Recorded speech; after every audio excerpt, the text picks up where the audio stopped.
आप सभी भक्तों को ये सूचित करा जाता है कि इस चैनल पर पूरा सावन के महीने में शिव पुराण की कथा सुनाई जाएगी।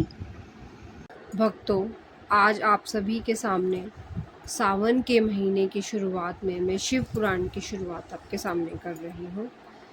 तो बोलिए ओम नमः शिवाय। और इसमें 11 खंड और 7 संहिताएं हैं। तो अब हम शुरू करेंगे शिव पुराण, जो मैं भी पहली बार ही पढ़ रही हूँ। शिव पुराण महामात्य, पहला अध्याय। सूत जी द्वारा शिव पुराण की महिमा का वर्णन। श्री शौनक जी ने पूछा, महाज्ञानी सूत जी, आप संपूर्ण सिद्धांतों के ज्ञाता हैं, कृपया मुझ से पुराणों के सार का वर्णन करें। ज्ञान और वैराग्य सहित भक्ति से प्राप्त विवेक की वृद्धि कैसे होती है तथा साधु पुरुष कैसे अपने कर्म, क्रोध आदि विकारों का निवारण करते हैं। इस कलयुग में सभी जीव आसुरी स्वभाव के हो गए हैं, अतः कृपया करके मुझे ऐसे साधन बताइए जो कल्याणकारी एवं मंगलकारी हो तथा पवित्रता के लिए हो। प्रभु, वह ऐसा साधन हो जिससे मनुष्य की शुद्धि हो जाए और उस निर्मल हृदय वाले पुरुष को सदैव के लिए शिव की प्राप्ति हो जाए। श्री सूत जी ने उत्तर दिया, शौनक जी, आप धन्य हैं, क्योंकि आपके मन में पुराण कथा को सुनने के लिए अपार प्रेम व लालसा है। इसलिए मैं तुम्हें परम उत्तम शास्त्र की कथा सुनाता हूँ। वत्स, संपूर्ण सिद्धांत से संपन्न, भक्ति को बढ़ाने वाला तथा शिवजी को संतुष्ट करने वाला अमृत के समान दिव्य शास्त्र है। शिव पुराण इसका पूर्व काल में शिवजी ने ही प्रवचन किया था। गुरुदेव व्यास ने सनत कुमार मुनि का उपदेश पाकर आदर पूर्वक इस पुराण की रचना की है। यह पुराण कलयुग में मनुष्यों के हित का परम साधन है। शिव पुराण परम उत्तम शास्त्र इस पृथ्वी लोक में सभी मनुष्यों को भगवान शिव के विशाल स्वरूप को समझाना चाहिए। इसे पढ़ना एवं सुनना सर्व साधन है। यह मनोवांछित फलों को देने वाला है। इससे मनुष्य निष्पाप हो जाता है तथा इस लोक में सभी सुखों का भोग करके अंत में शिव लोक को प्राप्त करता है। शिव पुराण में 24,000 श्लोक हैं, जिसमें 7 संहिताएं हैं। शिव पुराण परम ब्रह्म परमात्मा के समान गति प्रदान करने वाला है। मनुष्यों को पूरी भक्ति एवं संयम पूर्वक इसे सुनना चाहिए। जो मनुष्य प्रेम पूर्वक नित्य इसको वाचता है या इसका पाठ करता है, वह निसंदेही पुण्यात्मा है। भगवान शिव उस विद्वान पुरुष पर प्रसन्न होकर और उसे अपना धाम प्रदान कर देते हैं। प्रतिदिन आदर पूर्वक शिव पुराण का पूजन करने वाले मनुष्य संसार में संपूर्ण भोगों को भोग कर भगवान शिव के पद को प्राप्त करते हैं। वे सदा सुखी रहते हैं। शिव पुराण में भगवान शिव का सर्वस्व है। इस लोक और परलोक में सुख की प्राप्ति के लिए आदर पूर्वक इसका सेवन करना चाहिए। यह निर्मल शिव पुराण धर्म, अर्थ, काम और मोक्ष रूप चारों पुरुषार्थों को देने वाला है। अतः सदा प्रेम पूर्वक इसे सुनना एवं पढ़ना चाहिए। दूसरा अध्याय। देवराज को शिवलोक की प्राप्ति, चंचुला का संसार से वैराग्य। श्री शौनक जी ने कहा, आप धन्य हैं सूत जी, आप परमार्थ तत्व के ज्ञाता हैं। आपने हम पर कृपा करके हमें यह अद्भुत और दिव्य कथा सुनाई है। भूतल पर इस कथा के समान कल्याण का कोई और साधन नहीं है। आपकी कृपा से हमें यह बात हमने समझ ली है। सूत जी, इस कथा के दौरान कौन से पापी शुद्ध होते हैं, उन्हें कृपा पूर्वक बताकर इस जगत का कृतार्थ कीजिए। सूत जी बोले, मुने, जो मनुष्य पाप, दुराचार तथा काम, क्रोध, मद, लोभ में निरंतर डूबे रहते हैं, वे भी शिव पुराण पढ़ने अथवा सुनने से शुद्ध हो जाते हैं तथा उनके पापों का पूर्णतः नाश हो जाता है। इस विषय में मैं तुम्हें एक कथा सुनाता हूँ। देवराज ब्राह्मण की कथा।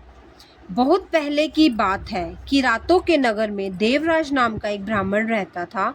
वह ज्ञान में दुर्बल, गरीब, रस बेचने वाला तथा वैदिक धर्म से विमुख था। वह स्नान संध्या नहीं करता था।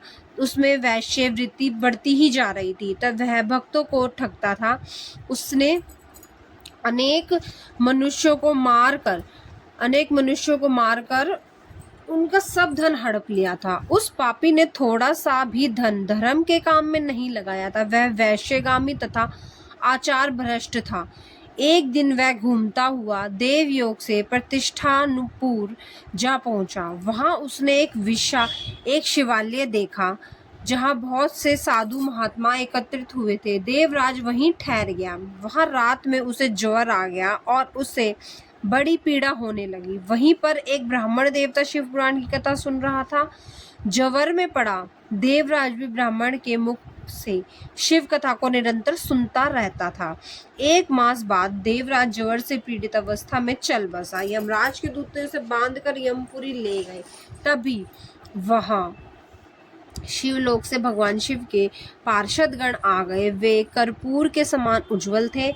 उनके हाथों में त्रिशूल, संपूर्ण शरीर पर भस्म और गले में रुद्राक्ष की माला थी। उनके शरीर की शोभा बढ़ा रही थी।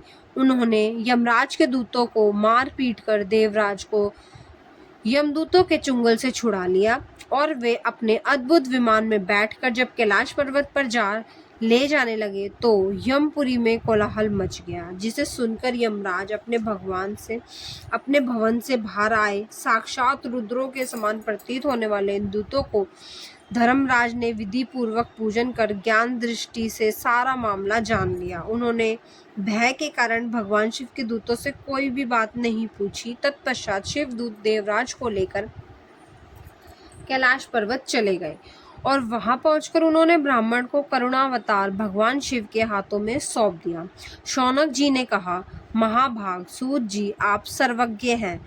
आपके कृपा प्रसाद से मैं कृतार्थ हुआ। इस इतिहास को सुनकर मेरा मन आनंदित हो गया। अतः भगवान शिव में प्रेम बढ़ाने वाली दूसरी कथा भी कहिए। 3 अध्याय, बिंदुग्ध ब्राह्मण की कथा। श्री सूत जी बोले, शौनक सुनो, मैं तुम्हारे सामने एक अन्य गोपनीय कथा का वर्णन करूंगा, क्योंकि तुम शिव भक्तों में अग्रगण्य व वेदताओं में श्रेष्ठ हो। संपूर्ण समुंदर के निकटवर्ती प्रदेश में वाशकाल नामक गांव है, जहां वैदिक धर्म से विमुख महापापी मनुष्य रहते हैं। वे सभी दुष्ट हैं एवं उनका मन दूषित विषय भोगों में ही लगा रहता है। वे देवताओं एवं भाग्य पर विश्वास नहीं करते। वे सभी कुटिल वृत्ति वाले हैं। किसानी करते हैं और विभिन्न प्रकार के अस्त्र शस्त्र रखते हैं। वे व्यभिचारी हैं। वे इस बात से संपूर्णतः अनजान है कि ज्ञान, वैराग्य तथा सद्धर्म की ही मनुष्य के लिए परम पुरुषार्थ है। वे सभी पशु बुद्धि हैं। अन्य समुदाय के लोग भी उन्हीं की तरह बुरे विचार रखने वाले, धर्म से विमुख हैं। वे नित्य कुकर्म में लगे रहते हैं एवं सदा विषय भोगों में डूबे रहते हैं। वहाँ की स्त्रियां भी बुरे स्वभाव की हैं, स्वेच्छाचारिणी, पाप में डूबी, कुटिल सोच वाली और व्यभिचारिणी हैं। वे सभी सद्व्यवहार और सदाचार से सर्वथा शून्य हैं। वहाँ सिर्फ दुष्टों का ही निवास है। वाशकाल नामक गांव में बिंदुक नाम का एक ब्राह्मण रहता था। वह अधर्मी, दुरात्मा एवं महापापी था। उसकी स्त्री बहुत सुंदर थी। उसका नाम चंचुला था। वह सदा उत्तम धर्म का पालन करती थी, परंतु बिंदुक वैश्यगामी था। इस तरह कुकर्म करते हुए बहुत समय व्यतीत हो गया। उसकी स्त्री काम से पीड़ित होने पर भी धर्मनाश के भय से कलेश सहकर भी काफी समय तक धर्म भ्रष्ट नहीं हुई, परंतु आगे चलकर वह भी अपने दुराचारी पति के आचरण से प्रभावित होकर दुराचारिणी अपने धर्म से विमुख हो गई। इस तरह दुराचार में डूबे हुए उन पति पत्नी का बहुत सा समय व्यर्थ बीत गया। वैश्यगामी, दूषित बुद्धि वाला और वह दुष्ट ब्राह्मण बिंदुक समयानुसार मृत्यु को प्राप्त हो नरक को चला गया। बहुत दिनों तक नरक के दुखों को भोगकर वह मूढ़ बुद्धि पापी विंध्य पर्वत पर भयंकर पिशाच हुआ। इधर उस दुराचारी बिंदुक के मर जाने पर वह चंचुला नामक स्त्री बहुत समय तक पुत्रों के साथ अपने घर में रहती रही। पति की मृत्यु के बाद वह भी अपने धर्म से गिरकर पर पुरुषों का संग करने लगी थी। सतियों विपत्ति में भी अपने धर्म का पालन करना नहीं छोड़ती। यही तो तप है। तप कठिन तो होता है लेकिन इसका फल मीठा होता है। विषयी इस सत्य को नहीं जानता, इसीलिए वह विषयों के विष फल का स्वाद लेते हुए भोग करता है। एक दिन देवयोग से किसी पुण्य पर्व के आने पर वह अपने भाई बंधुओं के साथ गोकर्ण क्षेत्र में गई। उसने तीर्थ के जल में स्नान किया एवं बंधुजनों के साथ यत्र तत्र घूमने लगी। घूमते घूमते वह एक देव मंदिर में गई। वहां उसने एक ब्राह्मण के मुख से भगवान शिव की परम पवित्र एवं मंगलकारी कथा सुनी। कथावाचक ब्राह्मण कह रहे थे, जो स्त्रियां व्यभिचार करती हैं वह मरने के बाद यमलोक जाती हैं। तब यमराज के दूतों उन्हें तरह तरह के यंत्रणा देते हैं। वे इस कामांगों को तप्त लोह दंडों से दागते हैं। तप्त लोह के पुरुष से उस संसर्ग कराते हैं। ये सारे दंड इतनी वेदना देने वाले होते हैं कि जीव पुकार पुकार कर कहता है कि अब वह ऐसा नहीं करेगा, लेकिन यमदूत उसे छोड़ते नहीं। कर्मों का फल तो सभी को भोगना ही पड़ता है।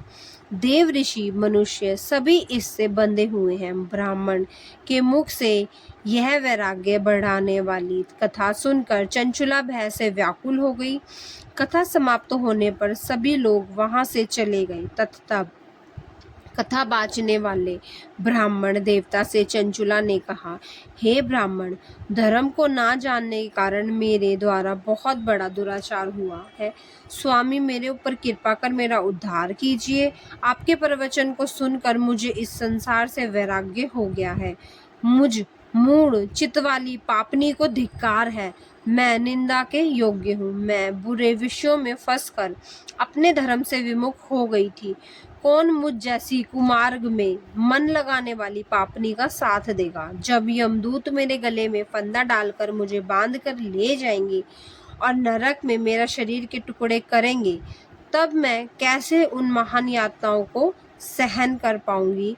मैं सब प्रकार से नष्ट हो गई हूँ, क्योंकि अभी तक मैं हर तरह के पाप में डूबी रही हूँ। हे ब्राह्मण, आप मेरे गुरु हैं, आप ही मेरे माता पिता हैं। मैं आपकी शरण में आई हूँ।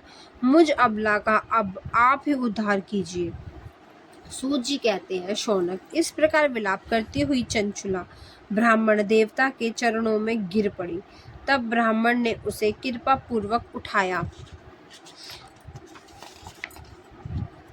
चौथा अध्याय, चंचुला की शिव कथा सुनने में रुचि और शिवलोक गमन। ब्राह्मण बोले, नारी, तुम सौभाग्यशाली हो जो भगवान शंकर की कृपा से तुमने वैराग्यपूर्ण शिव पुराण की कथा सुनकर समय से अपनी गलती का एहसास कर लिया। तुम डरो मत और भगवान शिव की शरण में जाओ। उनकी परम कृपा से तुम्हारे सभी पाप नष्ट हो जाएंगे। मैं तुम्हें भगवान शिव की कथा सहित वह मार्ग भी बताता हूँ जिसके द्वारा तुम्हें सुख देने वाली उत्तम गति की प्राप्ति होगी। शिव कथा से सुनने से तुम्हारा बुद्धि शुद्ध हो गई है और तुम्हें पश्चाताप हुआ है, तब तथा मन में वैराग्य उत्पन्न हुआ। पश्चाताप ही पाप करने वाले पापियों के लिए सबसे बड़ा प्रायश्चित है। पश्चाताप ही पापों का शोधक है।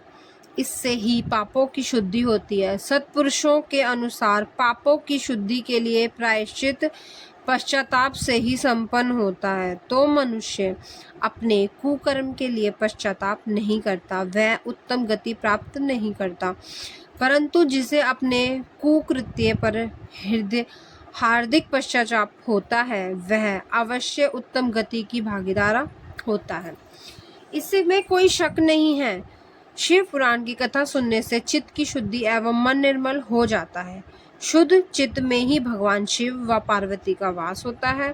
वह शुद्ध आत्मा पुरुष सदा शिव के पद को प्राप्त करता है। इस कथा का श्रवण सभी मनुष्यों के लिए कल्याणकारी है, अतः इसकी आराधना व सेवा करनी चाहिए।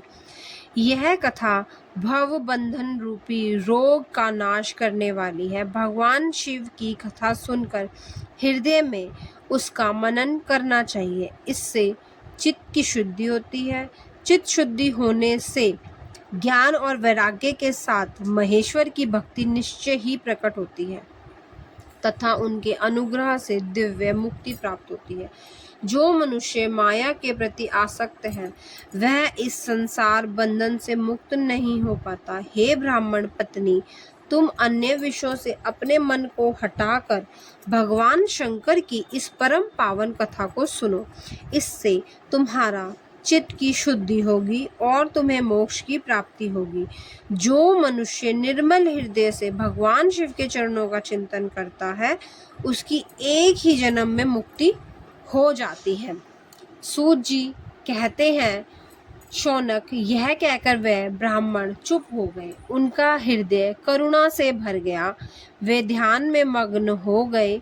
ब्राह्मण का उक्त उपदेश सुनकर चंचुला के नेत्रों में आनंद के आंसू झलक आए। वह हर्ष भर हृदय से ब्राह्मण देवता के चरणों में गिर गई और हाथ जोड़कर बोली, मैं कृतार्थ हो गई। हे ब्राह्मण, शिव भक्तों में श्रेष्ठ स्वामिन, आप धन्य हैं। आप परमार्थदर्शी हैं और सदा परोपकार में लगे रहते हैं।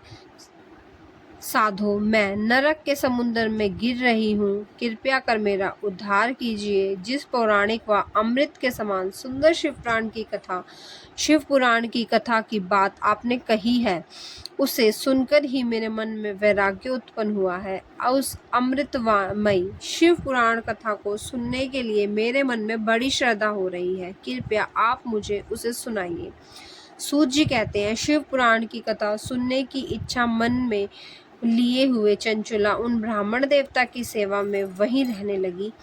उस गोकर्ण नामक महाक्षेत्र में उन ब्राह्मण देवताओं के मुख से चंचुला शिव पुराण की भक्ति, ज्ञान और वैराग्य बढ़ाने वाली और मुक्ति देने वाली परम उत्तम कथा सुनकर कृतार्थ हुई।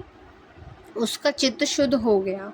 वह अपने हृदय में शिव के सगुण रूप का चिंतन करने लगी। वह सदैव शिव के सच्चिदानंदमय स्वरूप का स्मरण करती थी। तत्पश्चात अपना समय पूर्ण होने पर चंचुला ने बिना किसी कष्ट के अपना शरीर त्याग दिया। उसे लेने के लिए एक दिव्य विमान वहां पहुंचा। यह विमान शोभा साधनों से सजा था एवं शिव गणों से सुशोभित था। चंचुला विमान से शिवपुरी पहुंची। उसके सारे पाप धुल गए। वह दिव्यांगना हो गई। वह गौरांगी देवी मस्तक पर अर्धचंद्र का मुकुट व अन्य दिव्य आभूषण पहने शिवपुरी पहुंची। वहां उसने सनातन देवता त्रिनेत्रधारी महादेव शिव को देखा। सभी देवता उनकी सेवा में भक्ति भाव से उपस्थित थे। उनकी अंग कांति करोड़ों सूर्यों के समान प्रकाशित हो रही थी। 5 मुख और हर मुख में 3-3 नेत्र थे। मस्तक पर अर्धचंद्राकार मुकुट शोभायान हो रहा था। कंठ में नील चिन्ह थे। उनके साथ में देवी गौरी विराजमान थी, जो विद्युत पुंज के समान प्रकाशित हो रही थी। महादेव जी की कांति कपूर के समान गौर थी। उनके शरीर पर श्वेत वस्त्र थे तथा शरीर श्वेत भस्म से युक्त था। इस प्रकार भगवान शिव के परम उज्जवल रूप के दर्शन को पाकर चंचुला बहुत प्रसन्न हुई। उसने भगवान को बारंबार प्रणाम किया और हाथ जोड़कर प्रेम, आनंद और संतोष से युक्त हो विनती भाव से खड़ी हो गई। उसके नेत्रों से आनंद श्रुओं की धारा बहने लगी। भगवान शंकर व भगवती गौरा उमा के करुणा के साथ सौम्य दृष्टि से देखकर चंचुला को अपने पास बुलाया। गौरी उमा ने उसे प्रेम पूर्वक अपनी सखी बना लिया।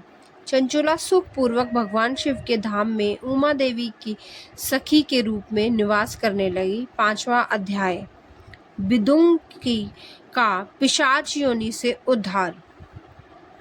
सूत जी बोले, शौनक, एक दिन चंचुला आनंद में मगन उमा देवी के पास गई और दोनों हाथ जोड़ के उनकी स्तुति करने लगी। चंचुला बोली, हे गिरिजानंदिनी स्कंद माता उमा, आप सभी मनुष्य एवं देवताओं द्वारा पूज्य तथा समस्त सुखों को देने वाली है। आप शंभु प्रिया हैं, आप ही सगुणा है और निर्गुणा है। हे सच्चिदानंद स्वरूपिणी, आप ही प्रकृति की पोषक है। हे माता, आप ही संसार की सृष्टि, पालन और संहार करने वाली है। आप ही ब्रह्मा, विष्णु और महेश को उत्तम प्रतिष्ठा देने वाली परम शक्ति है। सूत जी कहते हैं, शौनक, सद्गति प्राप्त चंचुला इस प्रकार देवी की स्तुति कर शांत हो गई। उसकी आंखों में प्रेम के आंसू उमड़ आए। तब शंकर प्रिया भक्त वत्सला उमा देवी ने बड़े प्रेम से चंचुला को चुप कराते हुए कहा, सखी चंचुला, मैं तुम्हारी स्तुति से प्रसन्न हूँ। बोलो, क्या वर मांगती हो? चंचुला बोली, हे गिरिराज कुमारी, मेरे पति बिंदु इस समय कहाँ हैं? उनकी कैसी गति हुई है, मुझे बताइए और कुछ ऐसा उपाय कीजिए ताकि हम फिर से मिल सके। हे महादेवी, मेरे पति एक शूद्र जाति वैश्या के प्रति आसक्त थे और पाप में ही डूबे रहते थे। गिरिजा बोली, बेटी, तुम्हारा पति विदुं बड़ा पापी था। उसका अंत बड़ा भयानक हुआ। वैश्य का उपभोग करने के कारण वह मूर्ख नरक में अनेक वर्षों तक अनेक प्रकार के दुख भोग कर अब शेष पाप को भोगने के लिए विंध्य पर्वत पर पिशाच की योनि में रह रहा है। वह दुष्ट वही वायु पीकर रहता है और सब प्रकार के कष्ट सहता है। सूत जी कहते हैं, शौनक, गोरा देवी की यह बात सुनकर चंचुला तो अत्यंत दुखी हो गई। फिर मन को किसी तरह स्थिर करती हुई दुखी हृदय से माँ गौरी से उसने एक बार फिर पूछा, हे महादेवी, मुझ पर कृपा कीजिए और मेरे पापी पति का भी अब उद्धार कर दीजिए। कृपया करके मुझे वह उपाय बताइए जिससे मेरे पति को उत्तम गति प्राप्त हो सके। गौरा देवी ने कहा, यदि तुम्हारा पति बिंदु शिव पुराण की पुण्यमयी उत्तम कथा सुने तो इस दुर्गति को पार कर उत्तम गति का भागी हो सकता है। अमृत के समान मधुर गौरी देवी ने का यह वचन सुनकर चंचुला ने दोनों हाथ जोड़कर मस्तक झुकाकर उन्हें बारंबार प्रणाम किया तथा प्रार्थना की कि मेरे पति को शिव पुराण सुनाने की व्यवस्था कीजिए। ब्राह्मण पत्नी चंचुला के बार बार प्रार्थना करने पर शिवप्रिया गौरी देवी ने भगवान शिव की महिमा का गान करने वाले गंधर्वराज तुम्बुरो को बुलाकर कहा, तुम्बुरो, तुम्हारी भगवान शिव में प्रीति है। तुम मेरे मन की सभी बातें जानकर मेरे कार्यों को सिद्ध करते हो। तुम मेरी इस सखी के साथ विंध्य पर जाओ। वहाँ एक महाघोर और भयंकर पिशाच रहता है। पूर्व जन्म में वह पिशाच बिंदुक नाम ब्राह्मण मेरी इस सखी चंचुला का पति था। वह वैश्यगामी हो गया। उसने स्नान, संध्या आदि नित्य कर्म छोड़ दिए। क्रोध के कारण उसकी बुद्धि भ्रष्ट हो गई। दुर्जनों ने उसकी मित्रता तथा सज्जनों से द्वेष बढ़ गया था और वह अस्त्र शस्त्र से हिंसा करता, लोगों को सताता और उनके घरों में आग लगा देता था। चांडालों से दोस्ती करता, वह रोज वैश्या के पास जाता था। पत्नी को त्याग कर दुष्ट लोगों से दोस्ती कर उन्हीं के संपर्क में ही रहता था। वह मृत्यु तक दुराचार में ही फंसा रहा। मृत्यु के बाद उससे पापियों के भोग स्थान यमपुर ले जाया गया। वहां घोर नरकों को सहकर इस समय वह विंध्य पर्वत पिशाच बनकर रह रहा है और पापों का फल भोग रहा है। तुम उसके सामने परम पुण्यमयी, पापों का नाश करने वाली शिव पुराण की दिव्य कथा का प्रवचन करो। इस कथा को सुनने से उसका हृदय सभी पापों से मुक्त होकर शुद्ध हो जाएगा। और वह प्रेत योनि से मुक्त हो जाएगा। दुर्गति से मुक्त होने पर उस बिंदुक नामक पिशाच को विमान पर बिठाकर तुम भगवान शिव के पास ले आना। सूत जी कहते हैं, शौनक, माँ उमा का आदेश पाकर गंधर्वराज तुम्बुरो प्रसन्नता पूर्वक अपने भाग्य की सराहना करते हुए चंचला को साथ लेकर विमान से पिशाच के निवास स्थान विंध्य पर्वत पर पहुंचे। वहां पहुंचकर उन्होंने उस विकराल आकृति वाले पिशाच को देखा। उसका शरीर विशाल था, उसकी ठोड़ी बड़ी थी, वह कभी हंसता, कभी रोता, कभी उछलता था। महाबली तुम्बुरो ने बिंदुक नामक पिशाच को पाशों से बांध लिया। उसके पश्चात तुम्बुरो ने शिव पुराण की कथा वाचने के लिए स्थान तलाश कर मंडप की रचना की। शीघ्र ही इस बात का पता लोगों को चल गया कि एक पिशाच के उद्धार हेतु देवी पार्वती की आज्ञा से तुम्बुरो शिव पुराण की अमृत कथा सुनने विंध्य पर्वत पर आया है।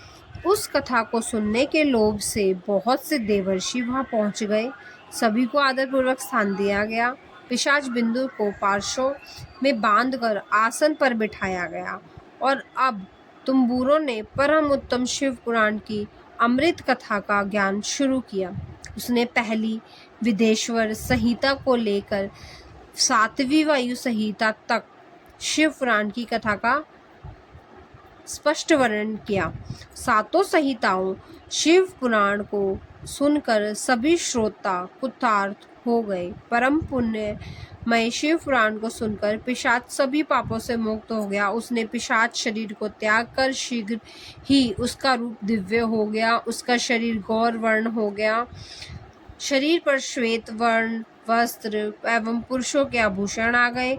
इस प्रकार दिव्य देहधारी होकर बिंदुक अपनी पत्नी चंचला के साथ स्वयं भी भगवान शिव का गुणगान करने लगा। उसे इस दिव्य रूप में देखकर सभी को बहुत ही आश्चर्य हुआ। उसका मन परम आनंद से परिपूर्ण हो गया। सभी भगवान महेश्वर के अद्भुत चरित्र को सुनकर कृतार्थ हो उनका यशोगान करते हुए अपने अपने धाम को चले गए। बिंदुक अपनी पत्नी चंचला के साथ विमान में बैठकर शिवपुरी की ओर चल दिया। महेश्वर के गुणों का गान करता हुआ बिंदुक अपनी पत्नी चंचला व तुम्बुरो के साथ शीघ्र ही शिवधाम पहुंच गया। भगवान शिव व देवी पार्वती ने अपना पार्षद बना लिया। दोनों पति पत्नी सुखपूर्वक भगवान महेश्वर एवं देवी गौरी के चरणों में अविचल निवास पाकर धन्य हो गए। छठा अध्याय, शिव पुराण के श्रवण की विधि। शौनक जी कहते हैं, महापरक सूत जी, आप धन्य एवं शिव भक्तों में श्रेष्ठ हैं। हम पर अपनी कृपा करके कल्याण में शिव पुराण के श्रवण की विधि बताइए, जिससे सभी श्रोताओं को संपूर्ण उत्तम फल की प्राप्ति हो। सूत जी ने कहा, मुन्ने शौनक, तुम्हें संपूर्ण फल की प्राप्ति के लिए मैं शिव पुराण की विधि सविस्तार बताता हूँ। सर्वप्रथम किसी ज्योतिषी को बुलाकर दान से संतुष्ट कर उससे कथा का शुभ मुहूर्त की सूचना का आदेश सभी लोगों तक पहुंचाना चाहिए कि हमारे यहाँ शिव पुराण की कथा होने वाली है।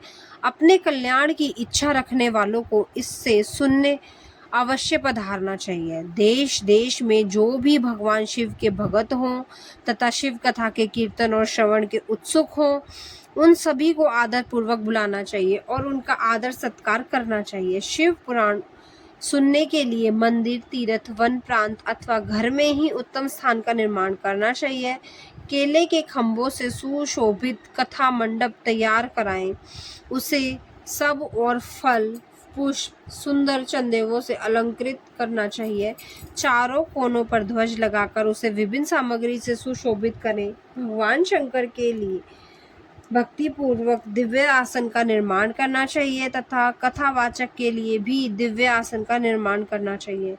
नियम पूर्वक तथा सुनने वालों के लिए भी आसन की व्यवस्था करें तथा अन्य लोगों के बैठने की भी व्यवस्था करें। कथा वाचने वाले विद्वान के प्रति कभी बुरा भाव नहीं रखना चाहिए।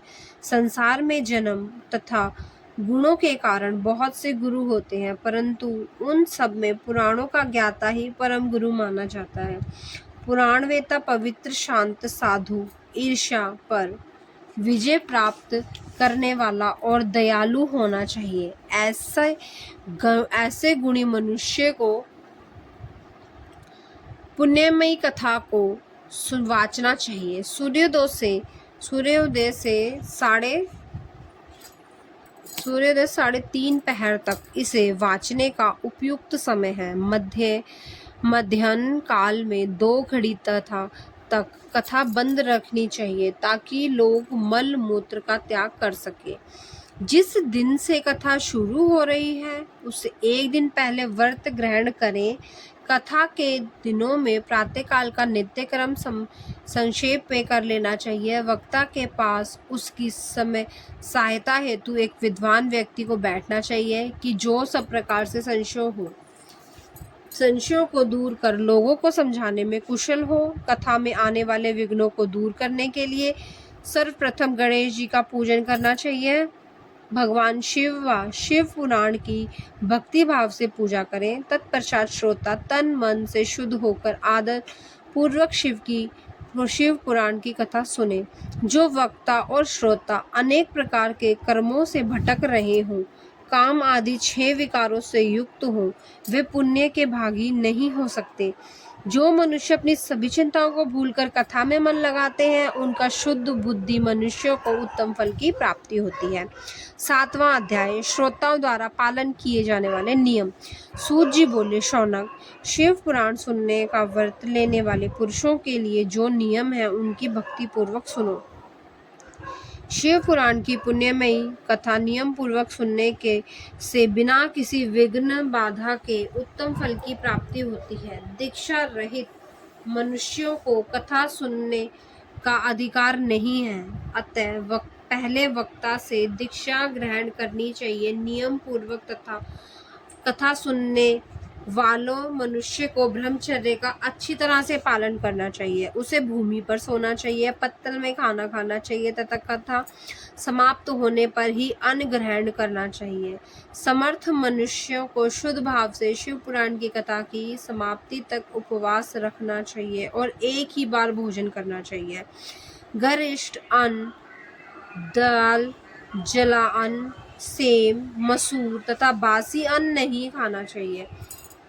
जिसने कथा का व्रत ले रखा हो उसे प्याज, लहसुन, हींग, गाजर, मादक वस्तु तथा आमिष कही जाने वाली वस्तुओं का त्याग देना चाहिए। ऐसा मनुष्य प्रतिदिन सत्य, शौच, दया, मौन, सरलता, विनय तथा हार्दिक उदारता आदि सद्गुणों को अपनाए तथा साधु संतों की निंदा का त्याग कर नियम पूर्वक कथा सुने।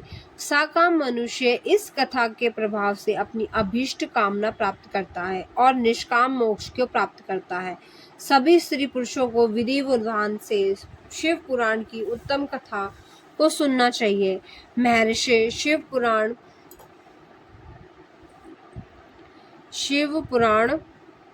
पुस्तक की भी पूजा करनी चाहिए तथा इसके पश्चात विधि पूर्वक वक्ता का भी पूजन करना चाहिए। पुस्तक को रखने के लिए नया और सुंदर बस्ता बनाएं।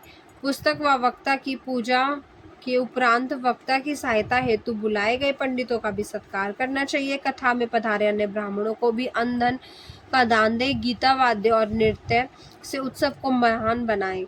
विरक्त मनुष्य को कथा समाप्ति का पर गीता का पाठ करना चाहिए तथा गृहस्थ को श्रवण क्रम की शांति हेतु होम करना चाहिए। होम सुरुद्ध संहिता के श्लोकों द्वारा अथवा गायत्री मंत्र के द्वारा करे। यदि हवन करने में असमर्थ हो तो भक्ति पूर्वक शिव सहस्त्र नाम का पाठ करें। कथा श्रवण संबंधी व्रत की पूर्णता के लिए शहद से बनी खीर का भोजन करें। 11 ब्राह्मणों को भोजन करा के उन्हें दक्षिणा दें। समृद्ध मनुष्य 3 तोले सोने का एक सुंदर सिंहासन बनाएं और उसके ऊपर लिखाई हुई शिव पुराण की लिखी पोथी विधि पूर्वक स्थापित करें तथा पूजा करके दक्षिणा चढ़ाएं। फिर आचार्य का वस्त्र, आभूषण एवं गंध से पूजन करके दक्षिण सहित उसको वह पुस्तक उन्हें भेंट कर दे। शौनक इस पुराण के दान के प्रभाव से भगवान शिव का अनुग्रह पाकर मनुष्य भव बंधन से मुक्त हो जाता है। शिव पुराण को विधि पूर्वक संपन्न करने पर यह संपूर्ण फल देता है तथा भोग और मोक्ष प्रदान करता है। मुने, शिव पुराण का सारा महात्म्य जो संपूर्ण फल देने वाला है मैंने तुम्हें सुना दिया। अब आप क्या सुनना चाहते हैं? श्रीमान, शिव पुराण सभी पुराणों के माथे का तिलक है। जो मनुष्य सदा भगवान शिव का ध्यान करते हैं, जिनकी वाणी शिव के गुणों की स्तुति करती है और जिनके दोनों कान उनकी कथा सुनते हैं, उनका जीवन सफल हो जाता है। वे संसार सागर से पार हो जाते हैं। ऐसे लोग इहलोक और परलोक में सदा सुखी रहते हैं। भगवान शिव के सच्चिदानंदमय स्वरूप का स्पर्श पाकर ही समस्त प्रकार के कष्टों का निवारण हो जाता है। उनकी महिमा जगत के बाहर और भीतर दोनों जगह विद्यमान है। उन अनंत आनंद रूप परम शिव की मैं शरण लेता हूँ। ओम नमः शिवाय। इससे आगे की कथा अगली वीडियो में आप सभी के सामने प्रस्तुत करी जाएगी। तो तब तक के लिए सभी शिव भक्तों को हर हर महादेव, हर हर महादेव। इससे आगे की कथा आपको अगली वीडियो में मिलेगी, तो सभी चैनल को सब्सक्राइब कर लें।